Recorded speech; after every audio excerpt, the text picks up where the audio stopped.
শুনুন, আল্লাহ রাসূল বলছেন খায়রুন নিসা, সবচেয়ে ভালো মহিলা। রাসূল সাল্লাল্লাহু আলাইহি ওয়াসাল্লাম বলছেন জান্নাতি মহিলা কে? এক, স্বামীর সাথে কথা বললে হাসি মুখে বলে। দুই, স্বামী আদেশ করলে পালন করে। তিন, স্বামী যখন বাড়িতে থাকে না তখন নিজেকে হেফাজতে রাখে, মোবাইলে কারো সাথে কথা বলে না, মনে করে না যে স্বামী এখন বাড়িতে নেই, একটু কথা বলে নি, এখন স্বামী বাড়িতে নাই, একটু অন্যের বাড়ি থেকে ঘুরে আসি, একটু খালার বাড়ি চাচির বাড়ি থেকে ঘুরে আসি। এইটা মনে করে না যেই মহিলা, তার জন্য জান্নাত খোলা আছে। ওরা যারা জান্নাতে যাবে সিরিয়াল এক, আল্লাহ রাসূল বলছেন নবীগণ জান্নাতে যাবেন। দুই, শহীদেরা জান্নাতে যাবে। তিন, সত্যবাদীরা জান্নাতে যাবে। চার, ওইসব মহিলা জান্নাতে যাবে যারা স্বামীকে মেনে চলে। সিরিয়াল মুহাম্মদ সাল্লাল্লাহু আলাইহি ওয়াসাল্লাম এইভাবে বললেন।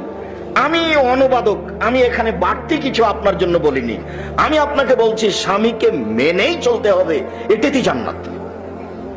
মন খারাপ করে থেকে গেলেন এভাবে পরকাল হারাবে, এটা চাই না। যদি বুঝতে পারেন যে হবেই না, আসলে তার সাথে চলবেই না, তাহলে ঝুলন্ত না থেকে খোলা করে দেন, টাকা পয়সা গেছে যাক, অন্য সংসারে চলে যান, অন্তত ইবাদত করতে পারবেন শান্তিতে। আর না হলে দ্রুত কাছাকাছি হয়ে ইবাদত বন্দেগী করার চেষ্টা করেন। দিনী ভাই আপনাকে বলছি, রাসূল সাল্লাল্লাহু আলাইহি সাল্লাম বললেন স্বামী হলে 5টা কাজ করতে হয়। স্বামী হলে 5টা কাজ জরুরি। এক, যে মানের খাচ্ছেন সে মানের খাওয়াবেন। দুই, যে মানের পড়ছেন সে মানের পড়াবেন। তিন, ওয়ালা তুকাব্বে, কখনো কটু কথা বলবেন না। বউকে কটু কথা বললে তৃপ্তি পাওয়া যায় না, বউকে কটু কথা বললে শান্তি পাওয়া যায় না, বউকে কটু কথা বললে এক গ্লাস পানি চেয়ে শান্তি পাওয়া যায় না, বউকে কটু কথা বললে ওই রান্না বান্না করে দেওয়া, খেতে দেওয়ার উপস্থিতিতে শান্তি পাওয়া যায় না। কটু কথা মানে শান্তি চলে গেছে। স্বামী হিসাবে পুরুষের পরিচয় দিবেন, কটু কথা বলবেন না। একটুতে তুই এই তুই সেই আর মা বাপকে করে উল্লেখ করবেন না। আপনাকে তো আমি শতদিন বলেছি, একবার যদি শ্বশুর শাশুড়িকে গালি দেন 10 বছর আপনাকে ভালোবাসবে না। কোন দিন ভুলেও শ্বশুর শাশুড়িকে গালি দিবেন না, স্ত্রীকে কটু কথা বলবেন না, খারাপ কথা বলবেন না, ভাষা খারাপ করবেন না। 4, মারাও যদি লাগে কোনো সময় তাহলে মুখের উপরে মারবেন না। 5, নিজের বাড়ি ছাড়া অন্য জায়গায় থাকতে দিবেন না, যেতে দিবেন না। এই বাক্যটা আমি বলি আপনাকে যে আপনার বাড়িতে কার পূজারি থাকবে 24 ঘন্টা, আপনার নজর থাকবে খুব শক্ত। ছেলে মেয়ের উপরে 44 ধারা জারি থাকবে, বাইরে কোথাও যেতে পাবে না।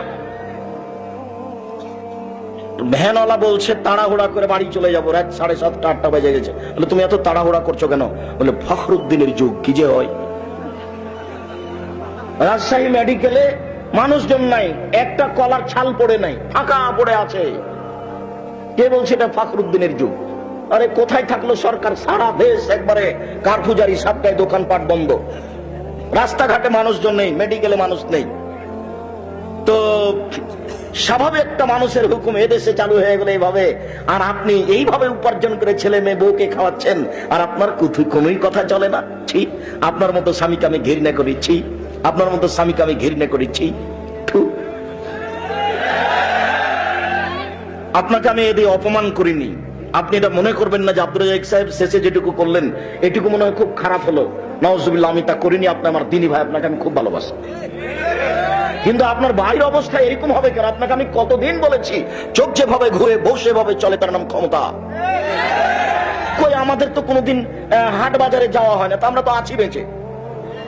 90 সালে বিবাহ, আমি এই 90 সাল থেকে নিয়ে এখন পর্যন্ত কোনোদিন হাত মোজা পা মোজা ছাড়া বাড়ির বাইরে যেতে দেখিনি। অথচ প্রতিষ্ঠানের প্রধান শিক্ষিকা বিবাহের 11 দিন পর থেকে এখনো প্রতিষ্ঠানের প্রধান শিক্ষিকা। তো আমরা আছি তো বেঁচে।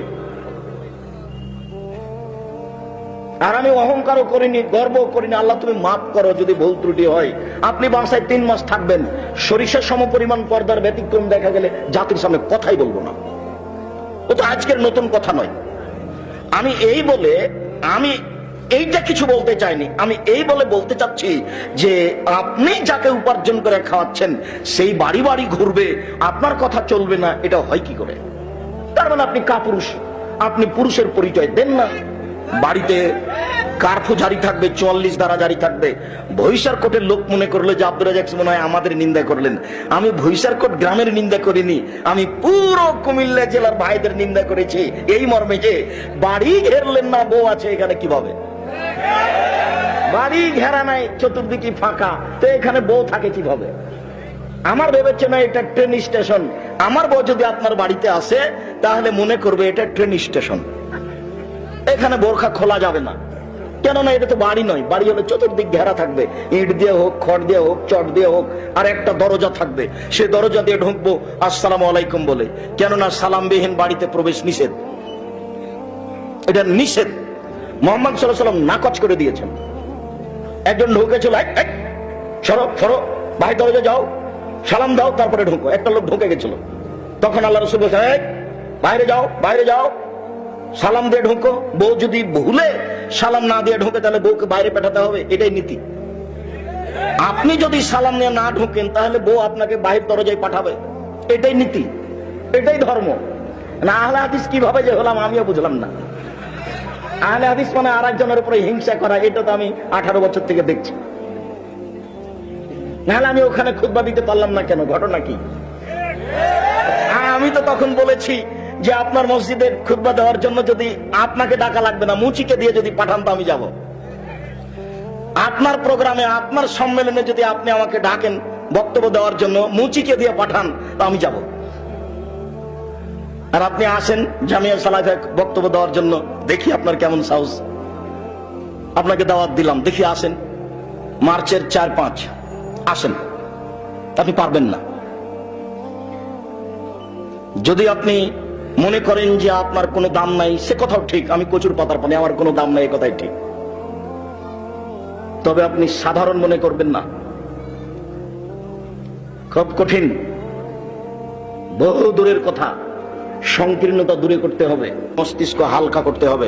সম্মানিত দিনী ভাই বোন, বলছিলাম এই পরিবারের উপরে কারফিউ জারি থাকবে, 44 ধারা জারি থাকবে, তার মানে আপনি পরিবারের মালিক। আপনার কথার বাইরেও যেতে পারে না, বাড়ি ছেড়ে কোথাও যেতে পারে না, অসম্ভব হতে পারে না, অসম্ভব হতে পারে না। মেডিকেলে, হাসপাতালে জরুরি কারণে গেলে আপনাকে বলে যেতে হবে। জরুরি কারণে আয়েশা বাড়ি যেতে চাচ্ছেন, জরুরি কারণে আয়েশা রাদিয়াল্লাহু আনহা বাড়ি যেতে চাচ্ছেন। জরুরি কারণ কি? ওই তো ঘটনা, ওইটার আমি লম্বা বলছি না। খালার সাথে গেছেন পেশাব পায়খানা করতে, এখন আসতে লেগে খালা কাপড়ে পা বেঁধে উল্টে পড়ে গেছেন। তখন খালা বলছেন মেস্তা ধ্বংস। তখন আয়েশা শিক্ষিতা মহিলা বলছেন বলেন কি আপনি খালা, মেস্তা ধ্বংস হবে? মানে মেস্তা হচ্ছেন বাদরি সাহাবী, উনি বদরের যুদ্ধে উপস্থিত ছিলেন। আল্লাহ বলেছেন ইয়াউমাল মাশাতুম কাদ গাফারতু লাকুম। আরে বাদরি সাহাবীরা শোনো, দুনিয়াতে যা ইচ্ছা তাই করো, আমি সব পাপ ক্ষমা করে দিয়েছি। এমন ব্যক্তির ব্যাপারে আপনি কেন বলবেন যে ধ্বংস হয়ে যাবে? তখন খালা বলছেন তুমি জানো কি খালা, মেস্তা তোমার ব্যাপারে কি করেছে জানো? কি করেছে খালা? তুমি নাকি সাফওয়ানের মুআত্তালের সাথে জিনা করেছো, সেটা বলা বলি হচ্ছে। খালা এই কথা কি মুহাম্মদ সাল্লাল্লাহু আলাইহি ওয়াসাল্লাম জানেন? হ্যাঁ জানেন। খালা এই কথা কি আমার আব্বা জানেন? হ্যাঁ জানেন। খালা এই কথা কি আমার মা জানেন? হ্যাঁ জানে। তো বাড়িতে ঢোকে বলছেন আমাকে আমার বাপের কাছে যাওয়ার, মায়ের কাছে যাওয়ার অনুমতি দেওয়া হোক। কাকে বলছেন? মুহাম্মদ সাল্লাল্লাহু আলাইহি ওয়াসাল্লামকে। মুহাম্মদ সাল্লাল্লাহু আলাইহি ওয়াসাল্লাম বলেন আচ্ছা ঠিক আছে যাও। এমন একটা পরিস্থিতি কাউকে বলার সুযোগ নাই, তাড়াতাড়ি যেতে হবে বাপ মায়ের কাছে। পরিবেশ তিনি বলে যাচ্ছেন পৃথিবীর সবচেয়ে দামি মহিলা, নিজেকে কাপুরুষ হিসেবে পরিচয় দিবেন না, দুঃখিত আপনাকে দেখলে আমার খুব খারাপ লাগে।